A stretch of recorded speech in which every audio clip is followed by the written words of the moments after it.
Okay, here's a box of old sweeper gauges that obviously we don't want to use, but that's what it would have looked like new, and we're going to swap it to the GT gauge cluster.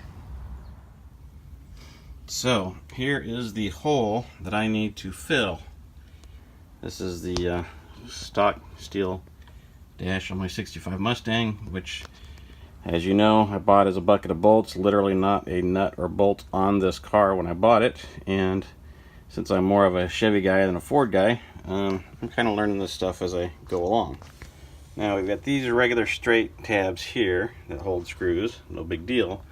But then you got these 4 holes up here where the nut clips go on. And the thing about those is they look like this. So they're not the typical little clips that you see. They're I don't know. I've looked all over and I can't find them anywhere except for the Ford shops. So I got a bag of these with the screws and these special clips.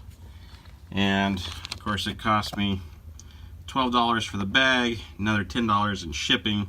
So, and I already had one of these, and of course I've got all these other stainless steel screws and everything else. So basically, to get 3 of these that I didn't have was about $25. So yeah, not happy about that, but what are you gonna do?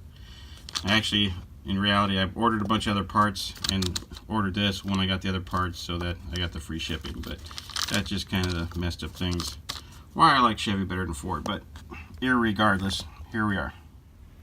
So in the boxes of parts that I got with this car was this gauge cluster that the previous owner was trying to make this into a GT clone, and he bought this gauge panel, and it had gauges in it, but since the bezel was kind of old and worn out, I took the gauges out, had my buddy at the Speedo shop in Lakeside or Santee redo all my gauges, and I got a new bezel, and all the rebuilt gauges are in the new bezel, so it looks a little nicer. This is GT, and he rebuilt the speedometer and zeroed out my odometer with 6 miles of testing to make sure it worked, since basically the entire car is going to be brand new. Wheels, tires, engine, tranny, everything. So we have to get this to go in here. So the thing with the sweeper gauge is that the factory gauge just goes straight across, sort of rectangle shape, and it's straight across the bottom. The thing with this GT cluster is this speedometer sticks out a little bit at the bottom. Now the top's not a problem because it's got this little cutaway so it can go in, clip underneath the lip, but on the bottom it doesn't go straight across.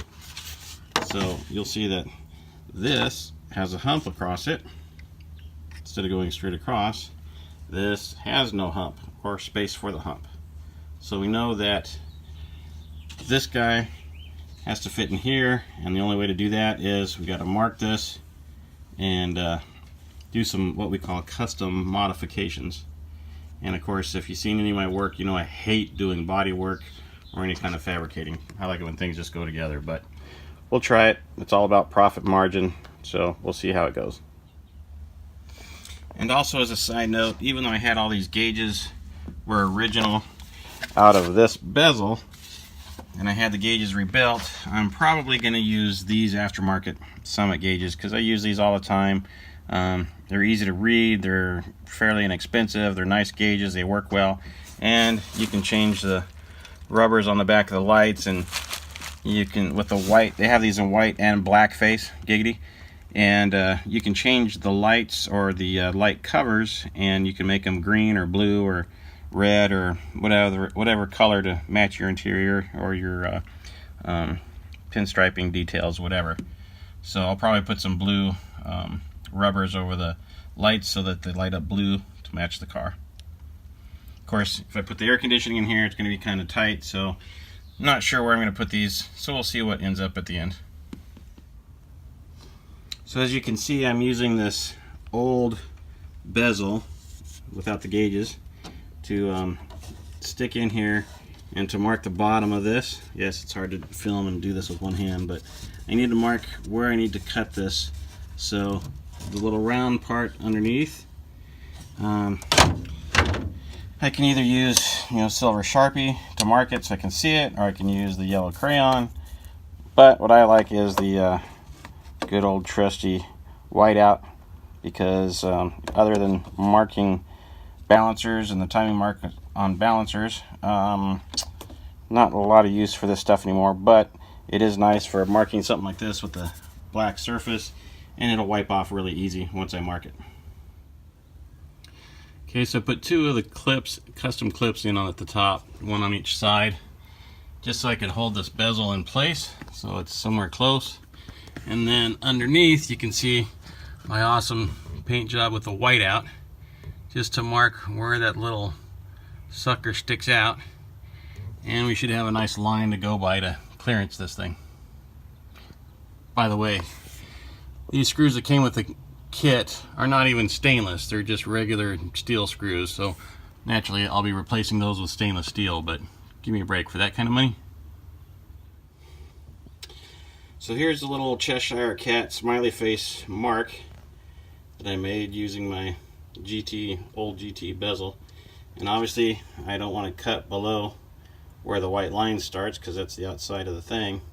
So I'm not sure if I'm going to grind this out or cut it out. Not sure about using a Sawzall. It's kind of will work well, but it's hard to get in there. Do have a smaller air saw, might work if I got a good blade for it. So we'll see.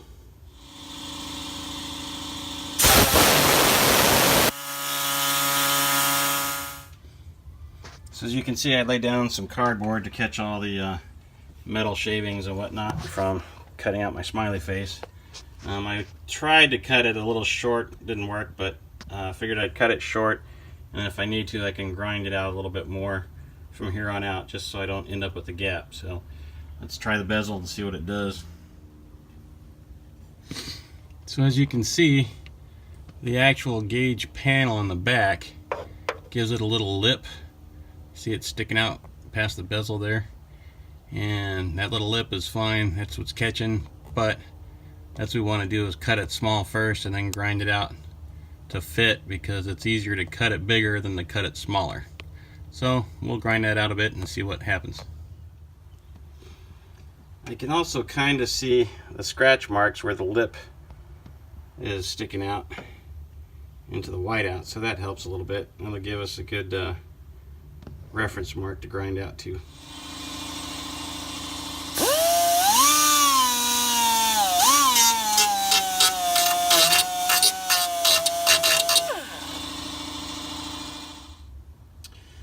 So as you can see, it's not perfectly straight or perfectly curved, but it's going to be hidden anyway, so we still didn't go outside our original white line. So just a little massaging, a little clearance, and a little touch up with the die grinder, and we're ready to try it again. So one thing I have to admit is these brand new clips that I bought from CJ Pony Parts, they do actually go in here nice, and they snap in really nice and tight. So these OER, original replacement screws, whatever, that came in the set for $12 are steel, and you're going into a bezel, you're going into something you're going to see every time you drive the car, so why would you do that? So $5 box of screws from Harbor Freight, stainless steel, and we'll put some nice stainless steel screws in there, and we don't have to worry about them rusting out and looking like crap. So it turns out that the angle of the bottom holes on this bezel, trying to go up 45 degrees like the top screw holes, doesn't work, because when it goes in, it goes up past that thing and misses our clips. So we need to do something to drop this guy down, and obviously get some shorter screws, but the angle of the dangle on this thing is just too much. This thing has to go more straight in instead of up. So after I adjusted the angle of the dangle, on the 2 bottom holes on the bezel. Still took some finagling, but got it in there, and that's how you install a 65 Ford Mustang GT gauge cluster, or at least that's how a Corvette guy does it. Thanks for watching. See more at corvettesandcustoms.org or on Facebook at facebook.com/Corvettes and Customs. Thanks a lot.